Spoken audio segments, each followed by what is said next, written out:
Hey, welcome to a new episode of Nate's MMA Corner. I'm Nate, and if you watch my show, you're in my corner. Today's episode is a pre-fight show for the big, explosive, mesmerizing, the biggest UFC event in history, UFC 205, the first ever in New York City. Now, just a little trivia fact for some of you guys. This is actually, I believe, the second UFC event in New York State. The first being one in, I believe, Buffalo, New York. I want to say it was UFC 7. Actually, you know what? Let me double check that right now. Yep, UFC 7. So this is, yeah, the first one in New York City and the second one in New York State. And yeah, it's because there was a ban on the sport in New York State for ages, and then it finally got uplifted recently. And the sport as we know it today, but back in UFC 7, the sport was completely different than what it is now. So it's apples and oranges, really. And yeah, so this is the one at Madison Square Garden, sold out. It's going to set pay-per-view records, I think. You got 3 title fights. I am pumped for this one. I will be watching at home. And yeah, so this is a pre-fight show with my predictions on the main card. This card got stripped a couple matches. Tim Kennedy was supposed to fight Rashad Evans on the prelims in a middleweight bout. That got scrapped due to the medical checks not going through in time and whatnot.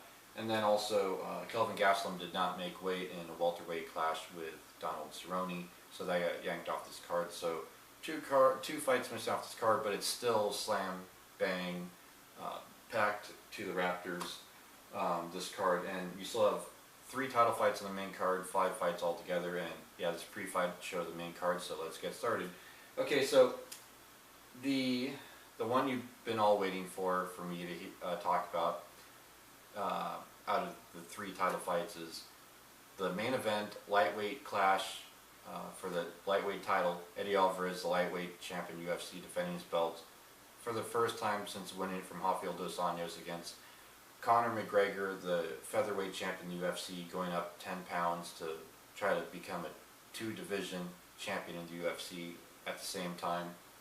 And I am picking Conor McGregor by round 2. I think Eddie Alvarez runs around in circles for the first round, but gets hit with some hard leg kicks and tries for some takedowns, but doesn't really get him too much in the first round because Conor's still fresh, and so he avoids getting taken down. And then the second round starts, and I think Eddie Alvarez is worn out from those leg kicks and a little bit gassed out from trying to go for the takedowns and not getting them, that Conor picks his shots and gets a knockout in the second round. So there you have it. I'm picking Conor McGregor round 2 by knockout. However, I am thinking that I am predicting that Tony Ferguson, I think, will get the first crack at the lightweight title, and I think he beats Conor McGregor in Conor McGregor's first title defense as a lightweight title. I'm just calling that one way out there.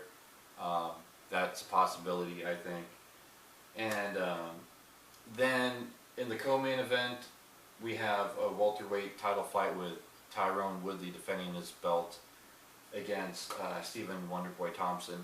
This one, I think it's just pretty much cut and dry. I think Thompson clips him pretty quick and easy. I think Tyrone Woodley is somewhat predictable with his takedown attempts, and Chris Weidman showed, I believe, in training Stephen Thompson how to avoid some takedown attempts that are kind of easy to read, and he clips him.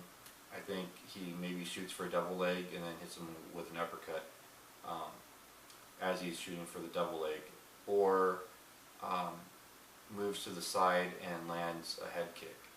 So I'm thinking Wonderboy Thompson gets a big flashy KO in the first round.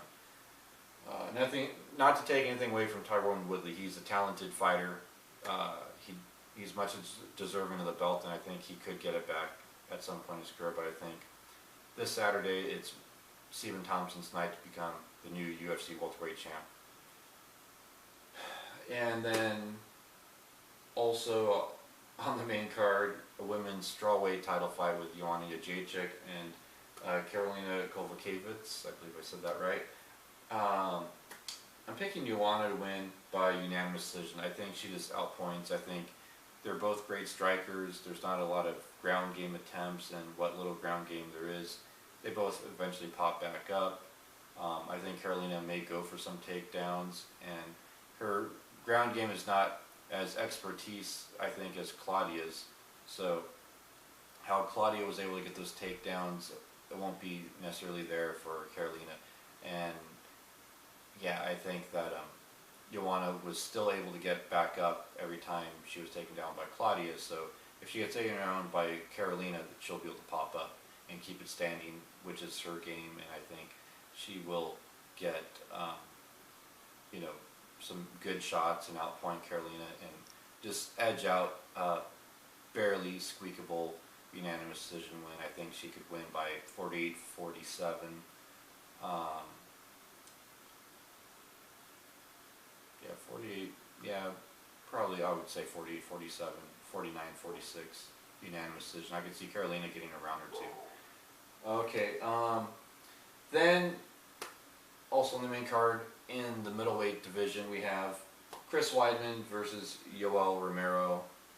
This is going to be a good contendership match for the middleweight title to see who's going to fight Michael Bisping, possibly at UFC 208.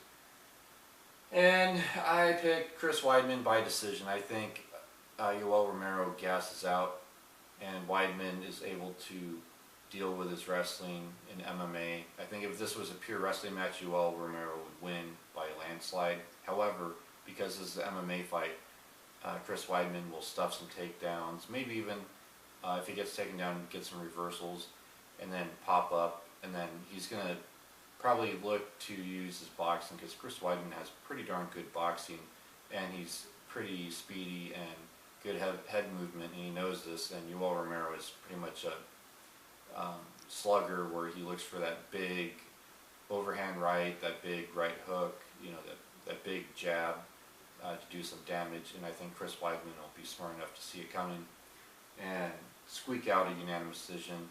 I'll point him on strikes and defending takedowns and popping up if he does get taken down. So I got Chris Weidman winning by unanimous decision due to points. 10-9 every round, I could imagine. Maybe 29-28. Yeah, so then to kick off the main card, in the women's bantamweight division, we have Miesha Tate versus Raquel Pennington. Now, yeah, I picked Miesha Tate by unanimous decision because I think Raquel Pennington has gotten leaps and bounds better since she was on The Ultimate Fighter.